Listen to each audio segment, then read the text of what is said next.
You won the popular vote in 2020, but it was still deadly close in the electoral By college. 7 million votes. Yes, but you're behind now in the popular vote. I don't buy that. Is it worth the risk? I don't think anybody's more qualified to be president or win this race than me.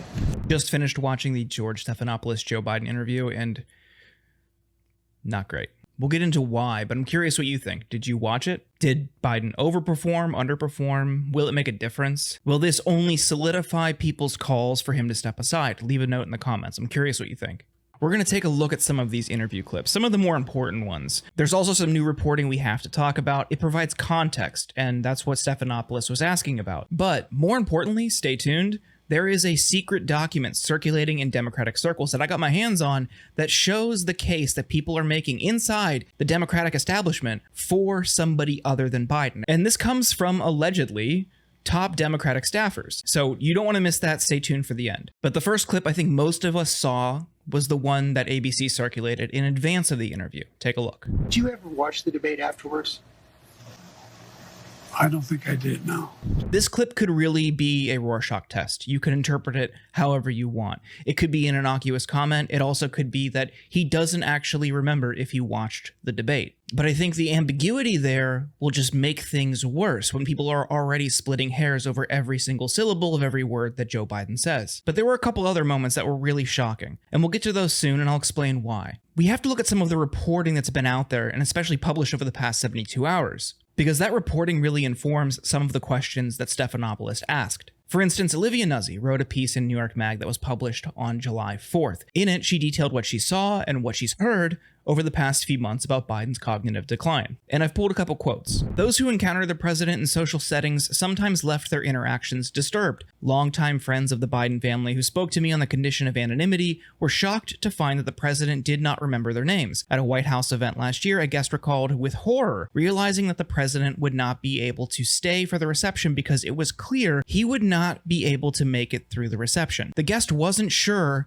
they could vote for Biden, since the guest was now open to an idea that they had previously dismissed as right-wing propaganda. The president may not really be the acting president after all. We'll get to more about that last point in a second, but there are other anecdotes in this article that I think are really worrying. Nuzzi continues, saying hello to one Democratic megadonor and family friend at the White House recently, the president stared blankly and nodded his head. The First Lady intervened to whisper in her husband's ear, telling him to say hello to the donor by name and to thank them for their recent generosity. The president repeated the words his wife had fed him. A lot of people dismiss this reporting, and I think that's misguided. She relied on anonymous sources, and they used that to undercut the legitimacy of the article. But where were these same people for years when anonymous sources were leaking and criticizing Trump? There weren't any. They celebrated it. The only people who were upset about it were Trump loyalists. And that, my friend, is a mirror. Do you see yourself in it? The use of anonymous sources, people going on background, is sure to protect their own careers, but also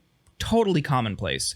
And that doesn't mean that the story is fake. The people who usually cry about those types of stories being fake are the ones that it's inconvenient for. And that, in this case, are Biden supporters. But moreover, this isn't the only story making these kinds of claims. And on that point about Biden potentially not being the acting president, we saw new reporting from Axios that does seem to validate that. Alex Thompson wrote, some Biden aides believe those closest to the president have created a cocoon around him that initially seemed earnestly protective, but now appears potentially deceptive in the debate's aftermath. They particularly focus on Deputy Chief of Staff Annie Tomasini, the First Lady's top advisor, Anthony Bernal, and longtime aide Ashley Williams, who joined the Deputy Chief of Staff's office when Tomasini ascended to the role earlier this year. One former Biden aide told Axios, Annie, Ashley, and Anthony create a protective bubble around POTUS. He's staffed so closely that he's lost all independence. POTUS relies on staff to nudge him with reminders of who he's meeting, including former staffers and advisors who Biden should easily remember without a reminder from Annie. So you can see this is being reported elsewhere. It's also just not hard to believe when you see him talk, when you see him interact with people. And with all of these questions around Biden's campaign, it's not so much about can he do the job now, or really can he beat Trump? It's about what would it look like in a year, 2 years, 4 years even. And I think that's where people really start to grow concerned. When you look at the reality of who he is today and understanding just how human biology works, you begin to grow increasingly worried about who he will become. And a lot of this is legacy defining for him. He wants to be the guy that totally eradicated Trump from the political arena. He's driven by ego and a little bit of hubris. You can see that come through in this Stephanopoulos interview. Take a look. But have you convinced yourself that only you can defeat him? I convinced myself of two things. I'm the most qualified person to beat him, and I know how to get things done. If you can be convinced that you cannot defeat Donald Trump, will you stand down? It depends and if the Lord Almighty comes down and tells me that, I might do that. And he asked him repeatedly. He posed it multiple different ways.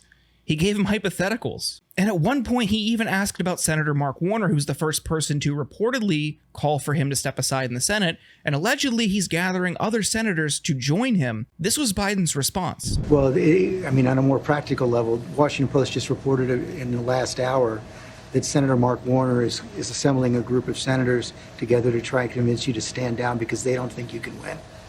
Well, Mark is a good man. We've never had that. He also tried to get the nomination too. Mark's not. Mark and I have a different perspective. I respect him. There's one problem with that. Mark Warner never ran for president. Mark Warner didn't seek the nomination. What is he talking about? And this is another one of those moments where, sure, it could just be an innocent mistake, but again, it's a pattern. Earlier today, he was in Wisconsin at a campaign rally, and during his big moment saying he wouldn't step aside, he got the year wrong. Well, let me say this as clearly as I can. I'm staying in the race. I'll beat Donald Trump. I will beat him again in 2020.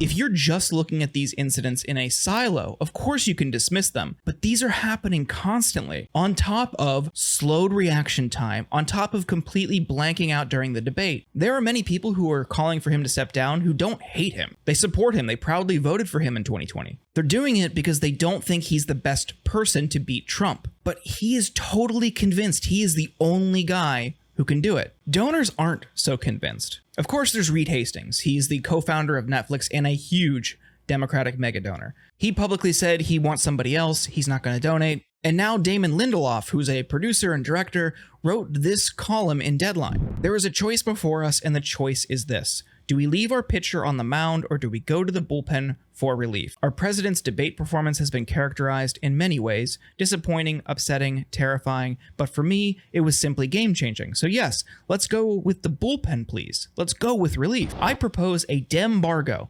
no checks written, no Act Blue links clicked, for anyone. When a country is not behaving how we want them to, we apply harsh economic sanctions. It's a give and take. Short-term hurt for long-term healing. Is it misguided to punish the entire team for the stubbornness of the pitcher? Maybe. But it's also common sense that if he stays in, they will also lose. A rising tide lifts all boats. A failing Biden sinks them. Abigail Disney also joined the ranks of prominent Democratic donors who said they're not going to donate. And when asked about the consequences, what if Trump wins? This is what Biden said. And if you stay in and Trump is elected and everything you're warning about comes to pass, how will you feel in January? I feel as long as I gave it my all and I did the goodest job as I know I can do. That's what this is about. Yeah, man, as long as you just give it 110%, you leave it all on the field, no one will be mad. I think what we really want to see is just that you tried. No, people want to win. And I genuinely don't think he's being honest with himself. In fact, Stephanopoulos asked about that. But are you being honest with yourself as well about your ability to defeat Donald Trump right now? Yes. Yes, yes, yes. You say that, and let me challenge you. Sure. Because you were close, but behind going into the debate. You're further behind now, by any measure.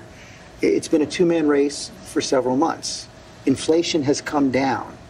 In those last few months, he's become a convicted felon, yet you're still falling further behind.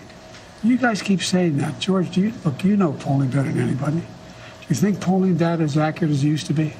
I don't think so, but I think when you look at all of the polling data right now, it shows that he's certainly ahead in the popular vote, probably even more ahead in the battleground states. And one of the other key factors there is it shows that in many of the battleground states, The Democrats who are running for Senate and the House are doing better than you are. It's ridiculous, but the push for Kamala Harris grows. I'm not saying she's a perfect candidate. I'm not saying she's a perfect replacement. But I think if those are the two options that would keep the campaign infrastructure and the money intact, willing to try. So there's this document that's been circulating. Allegedly, top Democratic staffers put it together, making the case for her. I got my hands on it earlier, and I want to show you some of the things that I found in it. They make a pretty good case. They write, Biden won the 2020 election by just 44,000 votes, driven by strong turnout among youth and black and brown voters he's bleeding.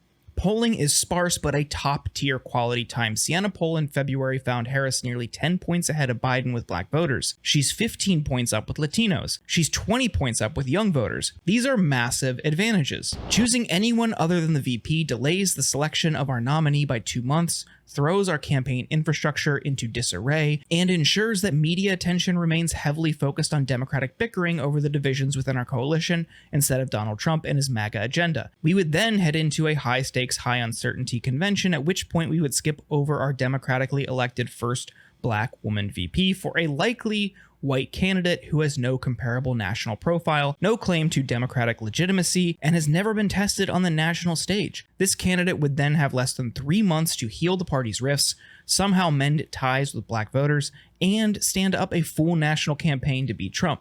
I think the arguments about fluidity and trying to make it as frictionless as possible are good ones, but they also make a compelling case around ideology. And again, Kamala Harris isn't perfect. She isn't the progressive dream, but on some issues in the past, she has shown to be better than Biden. And they make that case. In addition, Kamala has repeatedly demonstrated that she is a strong and capable messenger on our single most important issue, abortion.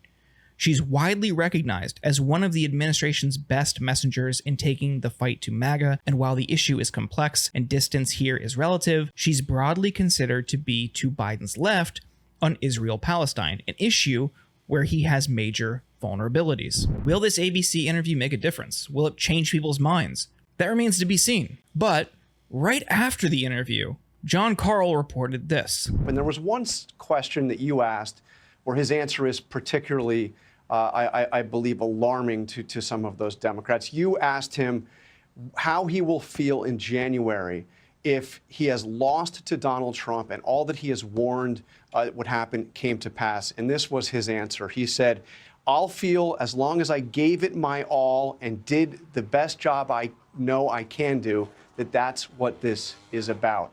One prominent ally of the president simply responded to me, wow, when I asked about that question. Wow. Time will tell, but the longer they wait, the worse it could get. Also, I hate to do the song and dance, but if you can like and subscribe, it makes a huge difference. Thank you.